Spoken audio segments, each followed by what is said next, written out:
ಹೀಗಾಗಿ ಏನಾದರೂ bale transfer Darshan ಮತ್ತೆ ಜೈಲಿಗೆ ಹೋಗ್ಬೇಕಾಗಿ ಬರುತ್ತೆ. ಅವರು ಇಲ್ಲದೇ ಅವರ ಅನುಪಸ್ಥಿತಿಯಲ್ಲಿ ಈ ಒಂದು ಡೆವಿಲ್ ಸಿನಿಮಾ ತೆರೆಗೆ ಬರುತ್ತೆ.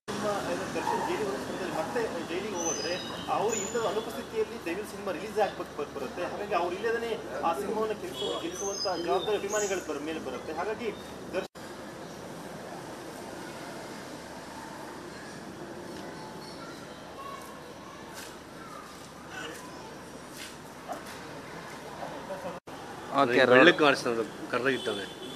ರೇಣುಕಾಸ್ವಾಮಿ ಕೊಲೆ ಪ್ರಕರಣದ ಆರೋಪಿ ದರ್ಶನ್ ಅವರಿಗೆ ಇವತ್ತು ಏನಂತಂದ್ರೆ ಸುಪ್ರೀಂ ಕೋರ್ಟ್ನಲ್ಲಿ ಜೈಲ ಬೇಲ ಅನ್ನುವಂಥ ರೀತಿಯ ತೀರ್ಪು ಬರ್ತಾ ಇರ್ತಕ್ಕಂಥದ್ದು ಸಾಕಷ್ಟು ಕುತೂಹಲದಲ್ಲಿ ಕೂರ್ತಾ ದರ್ಶನ್ ಅವರು ಇರ್ತಕ್ಕಂಥದ್ದು. ಬಟ್ ಆದರೆ ಆರ್ ಆರ್ ನಗರದ ನಿವಾಸದಲ್ಲಿ ಸಹಜವಾಗಿ ಸಾಕಷ್ಟು ಸಂಖ್ಯೆಯ ಜನರು ಇರ್ತಾ ಇದ್ರು, ಅಭಿಮಾನಿಗಳು ಇರ್ತಾ ಇದ್ರು.